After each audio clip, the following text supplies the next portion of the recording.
ಆಟ ಇನ್ನು ಕೆಲವರಿಗೆ ಅದೊಂದು ಕಾಳಹರಣ, ಆದರೆ ಇನ್ನು ಕೆಲವರಿಗೆ ಅದೊಂದು ಅದ್ಭುತ. ಸೋಲುಗಳನ್ನ ಮರೆಸಿ ಗೆಲುವಿನ ನನಗೆ ಚಿಗುರಿಸಿದ ಸನ, ಜಾತಿ ಧರ್ಮವನ್ನ ಮೆಟ್ಟಿ ನಿಂತ ಸನ, ಇದೆಲ್ಲದಕ್ಕೂ ಮೀರಿ ನೂರಾರು ಸ್ನೇಹಿತರನ್ನ ಪ್ರೀತಿ ಸಂಬಂಧವನ್ನ ಗಳಿಸಿಕೊಟ್ಟ ಏಕಮಾತ್ರ ಆಟ ಕ್ರಿಕೆಟ್. ಇಂದಿಗೂ ನನ್ನ ಜೀವನದ ಮೊಟ್ಟ ಮೊದಲ ಪಾಠ.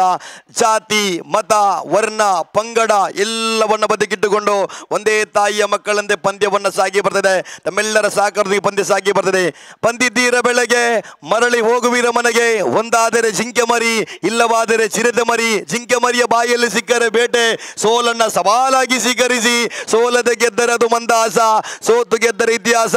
ದೇಶ, ಅಸೂಯೆ, ಕೋಪ ಎಲ್ಲವನ್ನ ಬಿಟ್ಟುಕೊಂಡು ಪ್ರೀತಿಯಿಂದ ಬಾಳಿ ಬದುಕಲಿಕ್ಕೆ ಅಂತ ಹೇಳಿದ್ರೆ ಈ ಮಣ್ಣು ಯಾರಿಗೂ ಶಾಶ್ವತ ಅಲ್ಲ. ಉಸಿರು ಯಾವಾಗ ನಿಂತು ಹೋಗುತ್ತೆ ಎನ್ನುವುದು ಯಾರಿಂದಲೂ ಹೇಳಿಕ್ಕೆ ಊಹಿಸಲಿಕ್ಕೂ ಕೂಡ ಅಸಾಧ್ಯ. ಕಾರಣ ಮೊನ್ನೆ ದಿವಸ ಇನ್ನೊಬ್ಬನ ಜೀವನ ರಕ್ಷಿಸಲು ಹೋಗಿ ಶಬೀರ್ ಮಾಲಾಡಿ ಎನ್ನುವ ಯುವಕ ಅಂದು ಅಪಘಾತವಾಗಿ ತಾಯಿಯ ಬಳಿ ಊಟ ಮಾಡಿ ಬಿರಿಯಾನಿ ಮಾಡಿಡಿ ಅಮ್ಮ ಅಂತ ಹೇಳಿ ಹೋದಂತ ಶಬೀರ್ ಮಾಲಾಡಿ ಊಟ ಮಾಡಲು ಬರಲೇ ಇಲ್ಲ.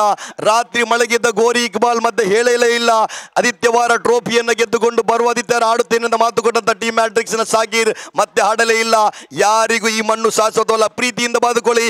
ಹಿಂದೂ, ಮುಸ್ಲಿಂ, ಕ್ರೈಸ್ತ ಎನ್ನುವ ಜಾತಿ ಮತವನ್ನ ಬಿಟ್ಟುಕೊಂಡು ಒಂದೇ ತಾಯಿಯ ಮಕ್ಕಳೊಂದಿಗೆ ಕೂಡಿ ಬಾಳಿ ಬದುಕೊಳ್ಳಿ ಅನ್ನತಕ್ಕಂಥ ಮಾತಿನೊಂದಿಗೆ ನಾನು ಈ ಪಂದ್ಯವನ್ನ ಮುಂದುವರಿಸಿ ಸೌಹಾರ್ದಕ್ಕಾಗಿ, ಶಾಂತಿಗಾಗಿ, ಸಾಮರಸ್ಯಕ್ಕಾಗಿ, ಕ್ರೀಡೆ ಎನ್ನುವ ದೈವಾಕ್ಯದೊಂದಿಗೆ ಕೆಪಿಎಲ್ ಪಂದ್ಯವನ್ನು ಮುಂದುವರಿಸಿದೆ. ಕೆಪಿಎಲ್ ಅಂಡರ್ ಆರ್ಮ್ ಕ್ರಿಕೆಟ್ ದಾಖಲೆಯೊಂದಿಗೆ ದಾಖಲೆಯನ್ನು ಬರೆದಿದೆ. ಸುಳ್ಳಿಯ ಗುತ್ತಿಗೆಯಾರು ಮೈದಾನ. ಸುಳ್ಳಿಯ ಗುತ್ತಿಗೆಯಾರು ಮೈದಾನದಲ್ಲಿ 2 ಎಸೆತಗಳ ಮುಂದೆ 19 ಓಟ ಬೇಕಿದ್ದಾಗ ಕೂಡ ಟಾರ್ಪಡೋಸ್ ಖಾನ ತಂಡದ ಆಟಗಾರ ಅಶ್ರಫ್ ಮುತ್ತೂರು ಬಾರಿಸಿದಂತ ಆ ಒಂದು 3 ಸಿಕ್ಸರ್. ನಿನ್ನೆ ಕ್ರಿಕೆಟ್ ಕಾಸಿಯ ಯುಸಿಜಿ ಮೈದಾನದಲ್ಲಿ ದಾಖಲೆಯೊಂದಿಗೆ ಮತ್ತೊಂದು ದಾಖಲೆಯನ್ನು ಬರೆದಿದೆ. NFC ಉರ್ವ ತಂಡ ನೇರವಾಗಿ ಪಂದ್ಯವನ್ನು ಗೆದ್ದುಕೊಂಡು 9ಕ್ಕೆ ಯಂಗ್ ಫ್ರೆಂಡ್ಸ್ ಉರ್ವ ತಂಡವನ್ನು ಆಲ್ಔಟ್ ಮಾಡಿತ್ತು. ಇನ್ನು ಸೆಮಿಫೈನಲ್ ಪಂದ್ಯವನ್ನು ನಡೆದಿದೆ.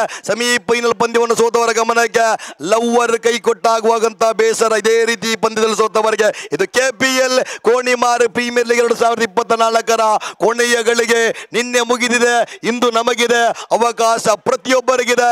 ಎಲ್ಲರನ್ನ ಪ್ರೀತಿಯಿಂದ ಗೌರವಿಸುತ್ತಾ ಪಂದ್ಯವನ್ನು ಮುಂದುವರಿಸಿದ್ರೆ ಪಂದ್ಯಕ್ಕೆ ಮತ್ತೆ ನೇರ ಪ್ರಸಾರವನ್ನು ಮುಂದುವರಿಸಿದ ಅಂಡರ್ ಆರ್ಮ್ ಕ್ರಿಕೆಟ್ನಲ್ಲಿ ಬಹಳಷ್ಟು ಹೆಸರನ್ನು ಗಳಿಸಿದಂತ ಬೆದ್ರಾ ಮೀಡಿಯಾ ಸಂಸ್ಥೆ ಎನ್ನತಕ್ಕಂಥ ಮಾತಿನೊಂದಿಗೆ ಪಂದ್ಯವನ್ನು ಮುಂದುವರಿಸ್ತಾ ಇದ್ದೇನೆ.